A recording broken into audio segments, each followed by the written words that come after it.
Hi friends, கார கொழுக்கட்டை எப்படி சேர்த்துன்னு பார்த்துலாமா? நான் பச்சரிசி மாவு எடுத்துக்கோங்க. அதை நான் 1½ கப் எடுத்துருக்குங்க.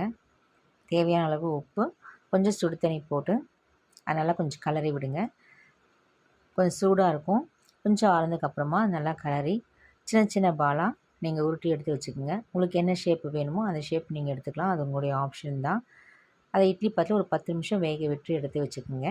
தாளிக்க ஒரு கடாயில் எண்ணெய் விட்டு கொஞ்சம் கடுகு, கொஞ்சம் உளுத்தம்பருப்பு, கொஞ்சம் கடலைப்பருப்பு, 2 வரமிளகாய், கொஞ்சம் சீரகம், கருவேப்பிலை போட்டு கொஞ்சம் பெருங்காயம் போட்டு இட்லி பொடி நான் 3 ஸ்பூன் எடுத்துருக்கேங்க. உங்களுக்கு தேவையான அளவுக்கு நீங்கள் காரம் எடுத்துக்கலாம்.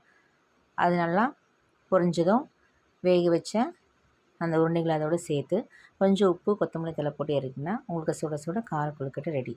பிடிச்சிருந்தால் லைக் பண்ணுங்கள், ஷேர் பண்ணுங்கள், சப்ஸ்கிரைப் பண்ணுங்கள். தேங்க்யூ.